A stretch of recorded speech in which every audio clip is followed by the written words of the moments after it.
One day, the mountain existed. Perhaps it had existed before, perhaps not. This was the first time it noticed. It was strong and tall, with very deep roots. It stood with its brothers, but they did not seem to have noticed. Existing was not very interesting. That is probably why its brothers just sat there, not bothering to be aware. The sky was very close, above and around all sides of the mountain except where its brothers leaned against it. And every day the sun passed by, one of the only things that passed above the sky, one of the only things taller than the mountain. One day, as it passed, the sun said, "You're watching me, aren't you?" The mountain didn't know how to answer. It had never spoken before, nor been spoken to. And then someone stood atop the mountain, just east of the peak. Nobody had ever stood on it before. "Come, mountain, speak." When there was no response, the stranger continued, "Come forth, like me." He tapped his foot on the stone. The mountain didn't really understand, but it tried, and it stood up, shaped something like the being who had beckoned it, but gray and brown, made of the colors of the mountain's stone. The other one smiled. "Who are you?" asked the mountain. "I am the sun," said the stranger. He was clad in white, and his skin almost glowed. The new form looked up. "But that is the sun." He pointed at the sun, which was still there, still just out of reach above the sky. "That is me, and so is this, just as you are the mountain." The sun taught the spirit many things, and called him Balvan the Strong. Pelor, the sun god, visited Balvan every day as the sun passed over the mountain, and told him tales of the many lands he saw as he crossed the sky, many other mountains and the lands and seas in between, and spirits of all kinds, the spirits of rivers, rocks, and trees, spirit animals, and other unusual forms. And Balvan, the mountain, loved hearing about the world, but he also felt lonely. When he knew nothing, he knew no loneliness. Now he had a friend, but could only see him for a brief while each day before the sun moved on. And Pelor told Balvan how he, the sun, saw more than just this world, that there were 2 other worlds beneath the sun, very much the same, yet each very different. "I tried to talk to you in those worlds as well, but you can't speak to me there, only here." "Why is that?" "I don't know," answered Pelor. "I suppose we are in some way different kinds of things." And Balvan was surprised at this answer. "I thought you knew everything, that you see all the world beneath you." Pelor laughed. "There are too many things in the worlds for anyone to know. The farthest world from this one has a vast sky, so great that you cannot imagine it. I know it well. The middle world, too, has a sky, though nowhere near as great. But there is also a great deal down below the ground which I cannot see. And this world has almost no sky at all, nothing between you and me. But down below the ground, there's a great dark world that I can never see." Balvan could feel his roots, and they were deep. They went far down below, far into the world his friend could not see, and so for the first time he began to explore for himself. With his body, he traversed the stone of his mountain down into the earth, and found spaces, tunnels, and chasms. There were fungi and sunless plants which lived off the energy around them. And soon he met other creatures, for it was the dawn of the age of mortals. Each day he journeyed down into this dark world, returning to the mountain top where, for the first time, he had news to tell Pelor. He told of glowing crystals and underground lakes, of industrious myconids and sneaky troglodytes, blind hook horrors and huge, relentlessly tunneling delvers, all manner of creatures. Some tried to attack him, but Balvan, though he knew nothing of battle, was so strong that he wasn't really threatened by such things. When a troglodyte clubbed him, he was not even scratched, but sensing the malice, he punched it in return, knocking it back so hard that it slid 20 feet down the tunnel. The lizard-like creatures, never having seen such power, began to worship him as the stone god, which Pelor found quite amusing. For many years, Balvan continued exploring the Underdark below the mountain. While he was extremely strong and tough, he did find that his strength was greatly lessened if he strayed even a dozen paces from the roots of the mountain, from the veins of stone which he could feel. So he kept within those confines, and did not journey too far down either, because he wanted to be able to return in time to meet his friend at the end of each day.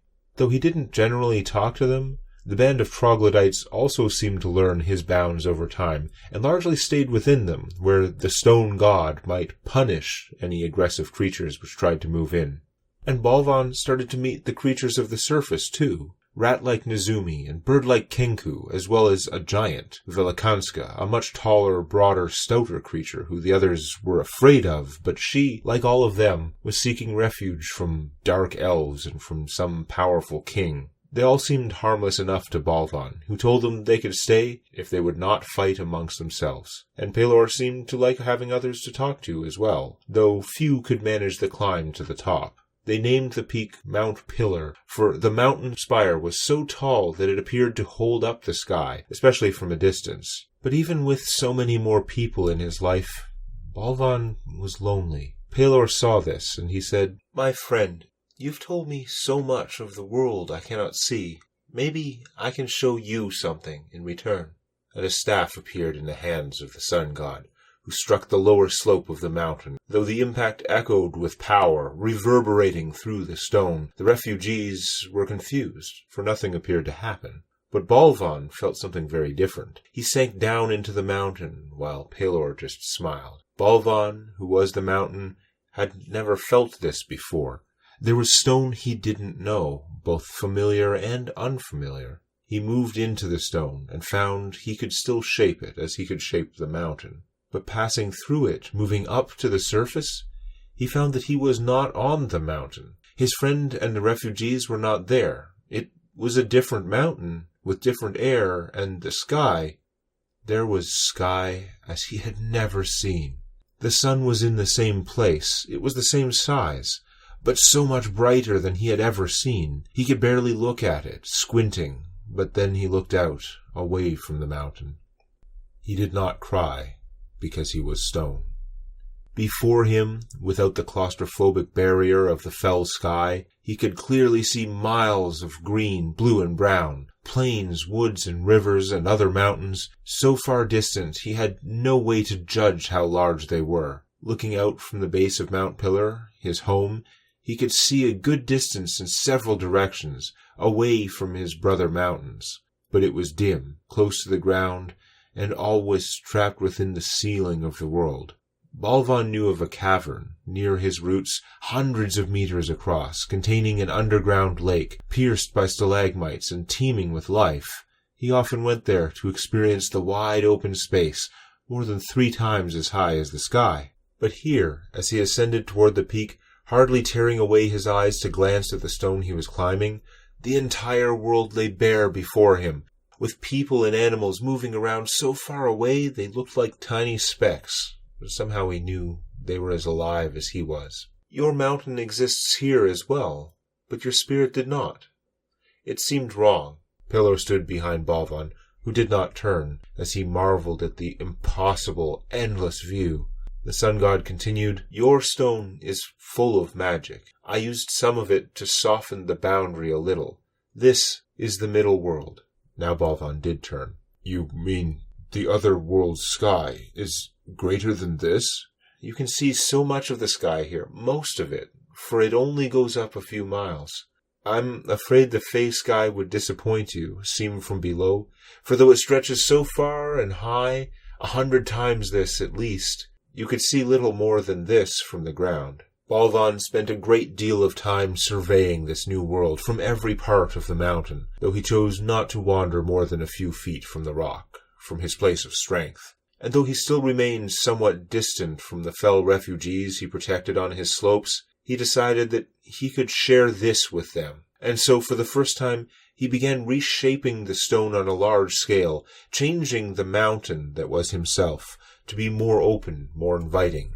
First, he made a tunnel from the fell stone through to the middle world, so that the refugees could see what he had seen.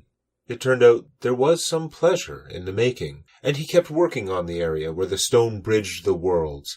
He cut out spaces, open to the air of either plane, and then stone ledges that could serve as benches, and then flower boxes that he filled with dirt, and channels to catch the rain runoff from the upper slopes. Grasses and plants and shrubs from the sides of the mountain, both his mountains, he planted there. Some of the refugees took the opportunity to flee into the other world, hoping to find a new life. Others stayed, helping Balvan to build the Garden of Two Skies, bringing plants from beyond the foot of the mountain, while he brought up fungi and other things that grew in the Underdark, and Pelor shone down from both sides, helping all things grow. Seeing what he could do, some of the people of the mountain encouraged him to make a temple to Pelor. Balvan wasn't sure the purpose of the temple, since his friend clearly had no need for shelter, but he moved the stone to create a building in the Shadowfell, some distance beneath the spire, where it was easier for non-flying people to reach, and made its shape similar to a house he had seen in the distance in the other plane. The garden was found by some creatures of this new world as well. Nearly hairless mammals, humans, some of whom, on learning there was another world, sought to flee there to escape the frost giants. Balvan did not try to stop them, though some of the fell refugees tried to convince the humans otherwise, starting arguments over whose world was more dangerous. One day, as Balvan stood on the peak, gazing west over the ocean, Sova, a Kenku with great, wide, forward-facing eyes, flew up to land near him. "Giants have come. Velakanska is trying to fight them off, but she is outnumbered." Following Sova's outstretched, serrated-edged wing, the spirit of the mountain ran 3 heavy steps and leapt off the peak, plummeting down hundreds of meters. His bare feet struck the ground with immense force, but like the stone from which he was born, this stone took the energy and returned it to him. Instead of being shattered, the force allowed him to launch himself forward into a great parabola, arcing higher above the world, higher than any creature in the Shadowfell could ever fly above the surface. He streaked down to the land before the garden, with a shockwave that shook all 4 giants, Velakanska and the 3 invaders, one of whom was actually toppled by the force. None of them seemed hurt, so the fight had probably been mostly posturing thus far. These frost giants had pale skin and long dark hair. They wore armor made from the hides of great bears, lined with furry crests, and they wielded massive blades of rough-forged iron. Velakanska, the refugee giant from the Shadowfell, was a good bit shorter than them, though built so much broader that she likely weighed about the same, and she grinned at Balvan's arrival. "I don't like fighting," he said to the invaders. "We just came for the dwarf. Give him over, or we'll take much more." The leader pointed her jagged weapon at a bearded, human-like creature which was hiding behind Velakanska's leg. Built very much like her, though a tiny fraction of her size, shorter even than the humans. "If he wants to go with you, he can go. If he wants to stay, he can stay. It's not my business, and I don't see why it's any business of yours." "I am Gizarm of the West Striders. We are the Iron Clan of the Tundra. All these lands belong to us." The giant brandished her weapon, the blade of which was longer than Balvan was tall. "I am the mountain. I belong to no one, as no one belongs to me." Gizarm charged and swung her blade down at him, but Balvan swatted it aside with his hand. Surprised, she pulled one hand off and punched him in the face, but Balvan absorbed the blow without budging. She stood 20 feet tall, against his mere 8-foot stature, yet it was as fruitful as attacking a mountain itself barehanded. The other 2 frost giants moved in, but the enemy was so small they had difficulty working together against him, getting in each other's way, and when one did strike at him, the sword blow hit the spirit directly in the shoulder, but caused little if any damage. And in the second the giant stood, holding the blade there, confused, Balvan, whose movements were almost too slow for normal combat, reached up and grabbed the blade, snapping off the iron tip. "When you melted this rock, it became harder, but it lost the strength of stone." The giants recoiled, but their leader dropped her weapon and just grabbed Balvan with both hands, her grasp covering him entirely in giant flesh. But try as she might, she couldn't crush him, and when she struggled to instead lift him, she pulled and grunted, falling to one knee for leverage. "No! Impossible!" But she could not move him from the spot, and fell forward onto both knees as she was forced to release him. Balvan walked up right beside her, her allies slow to react and poorly positioned to get at him with her body in the way. Winding up, he punched up at her stomach. 3 times he struck, each impact reverberating harder than the last, as though the first 2 were mere foreshocks of the coming earthquake. At the first strike, Gizarm gasped. With the second, she made a hoarse noise, thoroughly winded, but the final punch fully flipped her over backwards, all the way from her knees to lying sprawling on her side 15 feet away. The pair of giants who had come with her scrambled up to her, pulling her up onto their shoulders and dragging her away in shame. The dwarf, who they had been chasing, peered up at Velikanska. Who is he? There came a day when Pelor did not visit. Balvan had failed to return at that time of day before, when exploring the depths, and there had been days when Pelor was too busy, when he had no time to talk. But this was different. When the sun passed by, it felt different to Balvan, though he did not know why. The next day, there was no sunrise. No sun at all. The people of the mountain were afraid. The light in the Shadowfell was always dim. Between the sun and the moon there was a sort of perpetual twilight above ground. But still they were afraid, for only those who had passed through the Underdark had known this degree of darkness. How long was the day without sun? Time is judged by the sun's rise and fall. Without sun, did days truly exist? As the darkness stretched on, they huddled in the garden, while Balvan stood alone atop the peak, looking east, and he and they began to wonder if the sun would ever rise again. Hunger set in, thirst. This blackness must have been much more than a day. Was it 2, 3? Finally, light appeared in the east. The sun rose as it always had, as it always would again, and the people of the mountain rejoiced.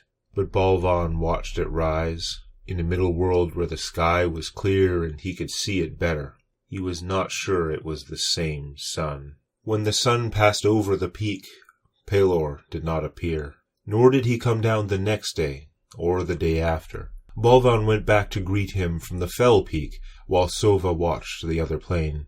But still, there was no sign of his friend. He never saw Pelor again.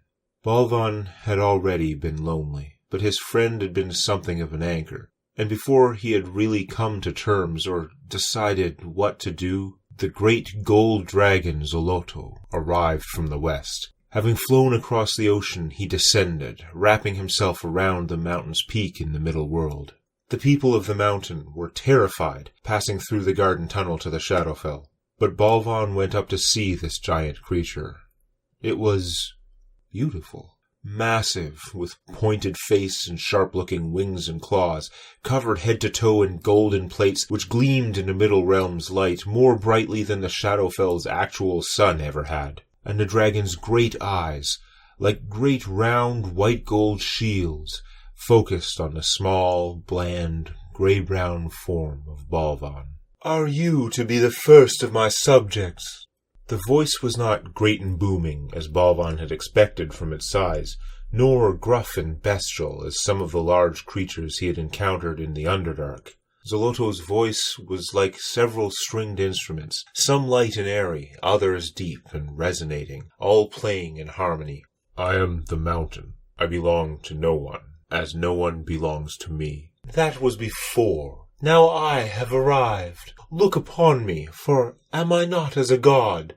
All that I see is my domain." The dragon spread his bright, sharp wings and leaned his head down close to Balvan, who would clearly fit wholly within his mouth. "I have been called a god before, but I am not." Balvan stood firm. "I knew one who was a god, or so I've been told, but he never said so. He looked down over all the worlds, and never claimed to own them." "All right," said Zoloto in his musical voice. "I'm going to eat you and find a new first subject." The dragon snapped his great maw down, and got a rude surprise when he tried to do so, as Balvan was a great deal tougher and massively heavier than he appeared. But it was not a good experience for either of them. Zolotto's teeth were razor-sharp, not flimsy like those giants' blades, and the force behind them was inexorable. But though he wounded Balvan's leg and was able to wrench the spirit off the ground, he could not bite through and had difficulty holding him aloft, forced to release him. Though the fall did no harm to him, Balvan had never been wounded so. Not more than a deep scratch, where now his leg hurt enough that he feared it may cease to work. He tried to strike back at the dragon's leg, the only thing in reach as the golden head recoiled. But when he tried the triple strike he had used against the giant, the second punch was deflected by the dragon merely turning its great shin, preventing the reverberations from having much effect. Zolotto kicked him, raking him with his claws and knocking him down off the mountainside. Though he tumbled and rolled over hundreds of feet of rock, some with sharp corners, not rock nor stone nor falling upon them could harm Balvan, but still he suffered from those golden claws. When Zolotto spread wide his wings, their golden curtain blocked the sun behind him, casting a long shadow of darkness over the slope, over Balvan. When he flapped them, they moved such a volume of air that it felt like the north wind blasting across the slope, across Balvan. And when those wings lifted the dragon aloft, only to plunge down dagger-like to land upon Balvan, the mountain spirit slid down into the stone, escaping as he had never before been forced to. Zolotto scratched at the spot, in case it was some trick or illusion. Then, just to make sure, he stepped back, and with a deep breath bathed the mountainside in a white-hot exhalation which incinerated the grasses, evaporated soil, and left the rock bare and glowing. But Balvan was gone, and with no sign of him, the dragon flapped those sun-bathed wings, lifting off to circle around back to his perch atop the mountain. Balvan retreated to the garden, and through to the Shadowfell. When the people asked what happened, he was terse, even for him. "It's dangerous." But the claw marks upon his stone-like flesh, his flesh-like stone, said all that he did not. Balvan set to work, shaping the stone once more, but this time to seal off the garden from the middle world. He did not tear down what he had built, what people had helped him grow, but he did not want those flames coursing through the tunnel. As he worked, he found something curious, another type of stone he did not recognize. But he turned from it, as he turned from the people who called him friend, but to whom he felt little connection. Balvan journeyed downward, past the troglodytes, not noticing they were fewer in number and trembling.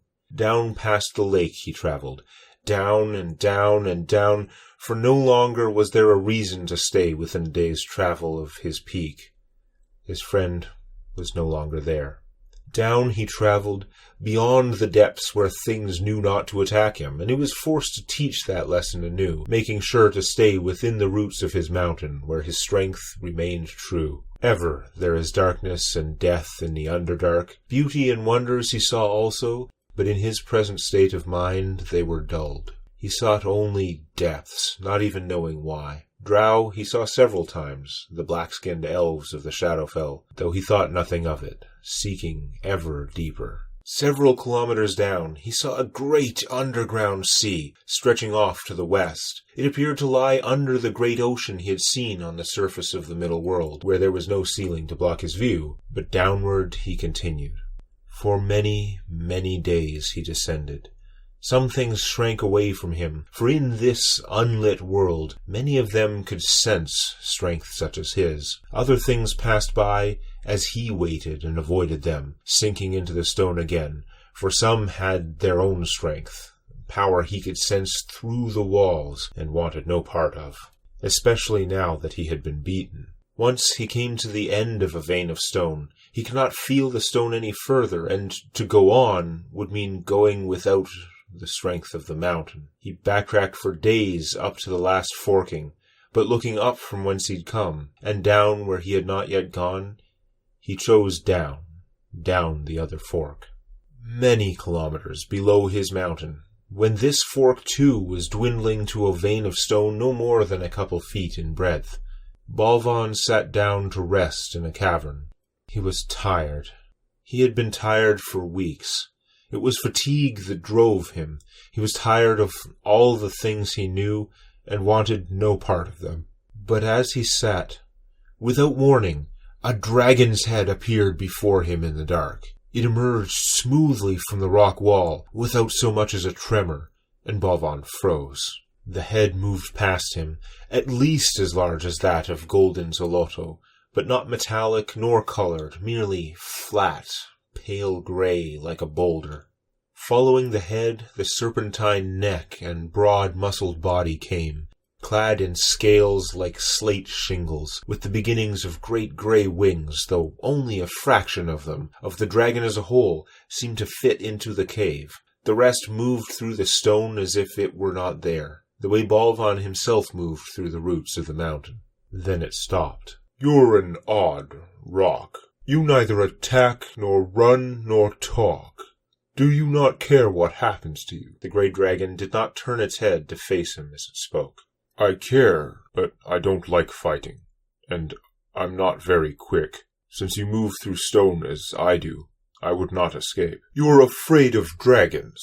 she asked. Balvan looked down at the tooth mark upon his leg, which had yet to fully heal. "I think everyone is afraid of dragons." "Bah, you don't feel afraid. You don't shake." She tilted her head a little, pondering, causing the tip of her horns to pierce into the granite above as though it were empty space. For the first time he saw her eye, which was a pale, milky white. "Maybe you're a kind of thing that doesn't shake when afraid." The dragon made a sound in her throat, which resonated in the small space, vibrating the stone all around them. But then she began moving forward again, past him, her head sinking into the stone ahead of her, and he realized she was about to pass him by without another word. "Wait," Balvan said, without knowing why, and immediately regretting the word in a way that was unlike him. The dragon stopped again, and bent her neck, turning her head back just enough to be halfway in the room. Her jaw and even her tongue moved through the stone like so much empty air, though having half of her mouth blocked by stone distorted her gravelly voice. "What is it, odd stone? What is your name, great stone dragon?" Balvan asked, stalling as he was uncharacteristically uncertain of himself. "Nemitov," she said, and turned her head back into the wall and started to move again. Something inside Balvan stirred, like a rock tipping over, sliding and starting an avalanche. "I've lost my friend. A gold dragon took half my home, and I don't know what to do. What should I do, Nemitov?" It didn't make any sense to say such things to a stranger, particularly a powerful and dangerous stranger like this. But Balvan's fatigue had driven him here, and it seemed he had nothing left in him. The dragon paused briefly, then continued forward, leaving him alone save for Nemitov's mighty grey tail, barbed with upward-angled pairs of stegosaurus spines, which thrashed carelessly like rose stalactites as it swung past the stone spirit, yet somehow missed him before disappearing into the wall. Then suddenly the floor of the cavern shattered and gave way, and Balvan tumbled and skidded down to a much larger space, within which Nemitov turned around to face him, her stone-grey wings unfurling in the empty space. For the first time he saw her far eye and realized it too was milky white. She was probably entirely sightless. "Are you asking what I would do, or what you should do?" "I don't know, great dragon. I don't know what I'm doing." "Because I would probably slide down through the stone until I was so deep that I would rarely encounter anyone, and then everyone would leave me alone. As for what you should do, it'll have to be something else, because this depth is taken." Balvan was shocked that this dragon seemed to describe herself in exactly his shoes, wondering why she was humoring him. "You seem very different from the other dragon I met. I suppose you want me to tell you how to fight the dragon who scratched you?" asked Nemitov, clearly aware of his healing injuries, despite her blank eyes.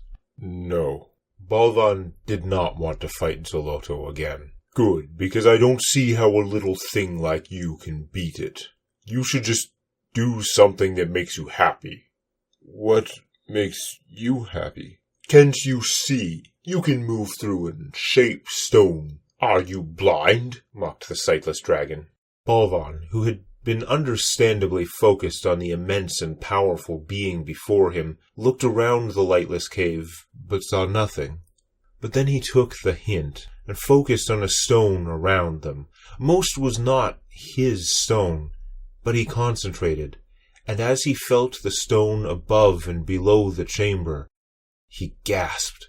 For as far as he could feel, especially above them and in the direction Nemitov had come from, it was almost solid stone. But within that stone were abrupt changes in density, repeated sharp contours of a sort he had never felt in nature, forming complex three-dimensional geometric patterns. In places multiple patterns overlapped, sometimes haphazardly, but in other places two patterns merged in a clearly intentional manner, creating something incredibly intricate. It was more detail, more information than Balvan had ever felt or seen before in his long years. The closest thing to this sensation he had ever felt was when he first looked out upon the endless expanse of the middle world. Balvan was at a loss for words. "It's fine," said the dragon. "But how do you? It's just shaping stone, same as you do, I suspect." Nemitov's blind eyes narrowed, and her gray brow furrowed a little, and Balvan felt something in the stone behind him. An area barely touched by the patterns began to change, material shifting, not creating voids, but transferring density from one area to another, forming blobs of much heavier, harder stone, which began to shape clear edges, much more round and smooth than most of the patterns. And then with a suddenness, like a chemical reaction that mixes and then reaches a critical point where it transforms state all at once, the blobs all came into sharp-edged focus, and Balvan felt a clear image, a life-sized image of the chamber in which he stood, with the grey dragon and his own small form in front of her face, immortalizing this encounter within the stone. "You make all this, but no one will ever see it. Even if they dig a tunnel, they would never realize what you had made. In fact, they would destroy it without ever even knowing." "You've seen it." Nemitov began turning back around to where she had originally been facing. "Now go away, or don't, but I'm tired of talking." "Centuries worth of talking," she rumbled as she slipped back into the granite. Balvan left Nemitov to her labors. He never learned what had attracted or driven the dragon to solitude, nor what she had seen within him that she had broken her silence to share her world with him. But she had somehow given him both a sense that he could choose his own path, alone if he so chose, and at the same time a feeling that he was not alone. As he ascended, he played with the stone that he passed. He could not form shapes nearly so large or complex as the Deep Master, but he had the beginnings of the craft, to harden or soften stone, and to form crude shapes within it. The spirit sped back to his mountain, much faster than he had descended, since he now knew his destination, and no fork would mislead him. But still it took days. There were mishaps and challenges along the way, but he overcame them. He returned to the people of the mountain, now wearing a breastplate of impossibly dense stone, and with him he brought a bounty such as they had never seen, a large mass of gold ore he had found and scraped together with his powers, and dredged up from the Underdark. "Do any of you know how to turn this into, like those frost giant swords?" "Metal?" asked Sova. "Aye, I can smelt a lot better than those pompous giants," said the dwarf, whose name was Thungrim. "No offense," he added, twisting his neck to grin up at Velikanska. "Why would I be offended? I'm not one of the pompous ones," she responded, giving him a gentle fist bump, which nearly knocked him down, since her fist bumped an entire side of his body, almost head to toe. Balvan set to work, dismantling and rebuilding the temple below the peak of Mount Pillar. The new structure was much larger, large enough to seat 100, and by digging deep into the mountainside, he made it tall enough for a giant to stand, with high places for the Kenku to perch as well. Many of the lines of the floor, walls, and ceiling were inspired by little bits he had seen within the grandeur of Nemitov's patterns. But at the end, with pride of place, Balvan shaped a great statue, a monument to his lost friend, Pelor. and with the help of Thungrim the smith, they shrouded the statue in gold. It was difficult work, compared to the ease with which Balvan had created most of the cathedral. But he liked that it was hard. When it was finished, somehow Pelor's likeness shined brighter than it had any right to in the dull, fell sunlight that came in the windows. Finally, Balvan felt ready to move on. He went back to the garden, though it didn't feel much like the garden he knew, with the middle-world portion still locked away. Touching the stone with his hand, he wavered. True, he had new confidence, and he did believe the armor he'd made might stop the gold dragon's claws, but he just didn't see what was there worth fighting for. The garden was beautiful, and Pelor had helped it grow, but it was just a place, a thing. You should just do something that makes you happy. Then he remembered what he had found long ago, the other foreign stone. Balvan moved over to the area where he thought he remembered it to be, and opened the path to the other world, just in that spot, not all the way through to the surface, and he could feel it, a new kind of stone. Passing through it, moving up to the surface, he found that he was not on the mountain. It was a different mountain, with different air, and the sky. There was sky as he had never seen. Like the middle world, the sky here was unobscured by the murky ceiling he knew from the Shadowfell. But here there were more colors, many shades of blue mixed with greens and pinks and other subtle tones, and there were great cloud structures compared to which the mountain would have appeared tiny, clouds which formed mighty sheer cliffs and plateaus. Others swirled into wispy loops by winds or plucked into forests of thin spikes which trailed off into empty air. And down at his feet the mountain was in flower, covered by thicker and more varied plant life than in the other worlds, with a rainbow of pigmentation blowing in the wind, and more wildlife as well, goats and lynx, small animals, countless bizarre insects, and the birds. There were flocks and formations of all kinds flying over the countryside, some of them jockeying with each other for position, a duel between ribbons of birds bending and whipping in and out, and many small birds flitting about the shrubs and vines all around him. But for all this wonder, Balvan's attention was drawn to the first thing he ever noticed above the world, the sun. This world's sun also looked like the middle world's, and just as blindingly bright, though somehow it felt there was much more between it and the mountain. Just hints, flecks of things, perhaps small or perhaps very large and distant things, which appeared before it in the few seconds before he was forced to turn away. Balvan's hair was lifted up, reluctantly, for it was heavier than the hair of mortals, as a wind swirled around him. And the wind whispered, "I have traveled up and down these slopes every day the sun has risen, and never have I seen you. So why does it feel like you have always been here?" I am Balvan, from the other world, and I just found this place for the first time. But I am also the mountain, which has been here since the beginning. "Oh, I am Zonda." Balvan's explanation would only have raised more questions from the people of the mountain, but the wind merely asked, "You couldn't see what was happening in this place?" The wind coalesced in front of him, leaning in to look at his taciturn face, though her long hair and wispy skirt danced about even as she held still. Balvan nodded no. He had never seen a thing like Zonda's translucent, ever-shifting form. "Then I should tell you what you have missed."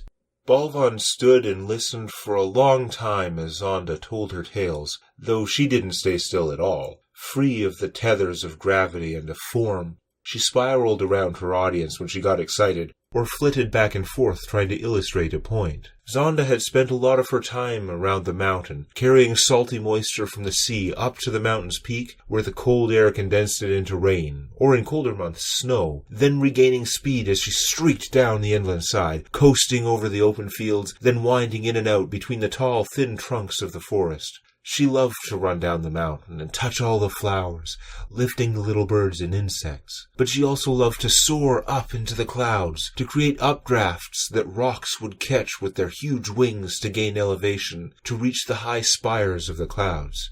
Zonda pointed up there with a long finger. Angled in the air before Balvan, she was almost pointing with her whole body. "Most of the things they eat are near the ground. They only fly that high to mate," she said sagely. "How high can you go?" Balvan had never been higher than the top of the mountain, but the clouds here seemed so distant, their shapes so massive, that he could not imagine what the world would look like from up there. "Oh, not very high. I can't fly much higher than the tops of those clouds there." "But what is higher than that? Surely you must be close to the sun." "Oh, no. I am a wind of the earth.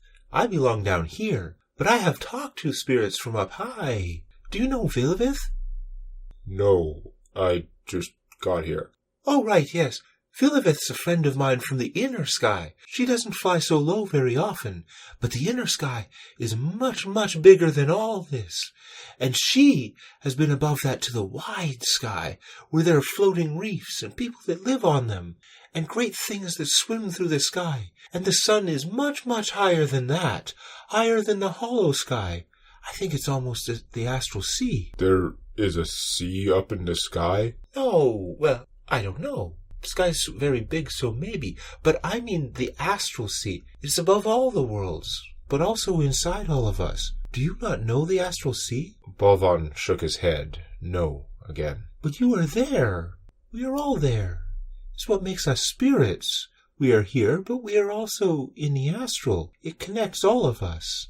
But I guess we can't all feel it?" She brushed Balvan's face with her hand, a gentle breeze, and for the first time looked a little sad for him. And he, in turn, told her of his own adventures.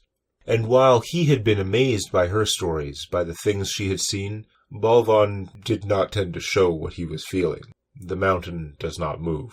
But from Zonda's flitting about and bobbing back and forth when in suspense, she was enthralled by just the idea that he could go down. Every few minutes she asked to see it again, though after the first time he sunk down into the stone and rose back up a dozen feet away, he wasn't sure why she was still entertained by it.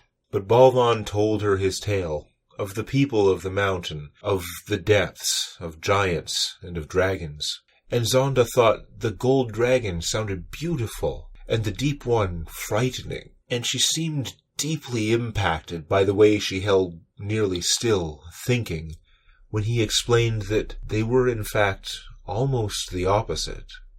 When he spoke of Pelor, though, Zonda became sad as well. "I miss Pelor. He used to speak to me, too, up there." She pointed at the peak. "The very same place," said Balvan solemnly. "From what I've seen, the sun moves the same in all worlds. He must have been speaking to us both at the same time." "I was so scared when the sun went black, and so sad when it came back without him." Zonda's expressions were hard for Balvan to read, wispy, ever-flowing and translucent as her form was. Normally what she felt was made clear by her effervescent motion, but thinking of loss, not just her overall form, but the strands of perpetually shifting wind which made up her body, slowed to a crawl, making her appear even fainter. And then Balvan realized that water was misting down from the bottom of her long windy skirt, almost as though she were crying. Balvan started to reach out. He couldn't remember ever trying to touch another person, except in self-defense, but he'd seen it many times among the refugees and those who had joined them. And in this moment, that often-seen motion came back to him before he realized. But after that brief pause, those brief thoughts, he went ahead and tried to place his hand on Zonda's arm. To his surprise, there was substance there to touch, to rest his hand on, amidst the whorls of barely visible moving air, which in aggregate formed a vaguely humanoid shape. There was a presence that he could touch, and she looked up at him, just a tilt of her head, for she didn't have any clearly visible eyes, only a vague impression of them. "I miss him too," he said. Balvan came back to see Zonda often.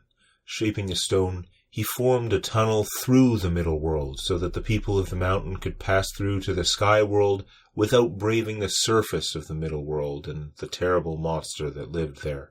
This new world was rich with spirits, far more than he had seen in his home plane, let alone the middle plane where they seemed quite rare.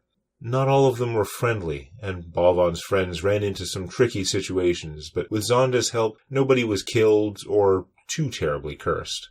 Together, with Balvan shaping the mountain once again, they rebuilt the Garden of Two Skies, yet under a new sky, and with a far greater variety of plants. And the garden was filled with birds and wildlife far more than previous incarnations, as the animals of the Fae seemed less afraid of humans, Nezumi, and the rest. Balvan also wanted to show Zonda his world, but while she was excited at first, she was very uncomfortable at the entrance to the tunnel, and it took a lot of convincing to get her to come through. Isn't it dangerous down there? You fought so many things. This isn't the Underdark, just a small passage in my mountain. You'll be safe. Zonda did go in, but she grew more disturbed with every step, or in her case gust, taken underground, until he took her hand. It was slippery, it tickled, but his grasp was firm, and together they passed through and emerged into Balvan's own world. When she got there, she was amazed, but very uneasy. It's so dark. And what's wrong with your sky? Balvan released her hand as she soared up to the ceiling of the world, less than 20 feet high, and flew along it, almost bouncing off, as though looking for a way out, a way up. This world only goes up that high, or at least that far from the ground, or from the mountain. But the world goes down as far as you can imagine. The sun is so dim, she shivered. He showed Zonda around this side of the garden, and the great temple to Pelor, where she lingered for a time, touching the golden statue of their departed friend. But she was too uncomfortable to follow tunnels further down, and he did not push her, instead leading her back after only a couple hours. I'm sorry, he said, releasing her hand, for the first time almost ashamed of his world. No, I'm sorry. I'm sorry I can't go down.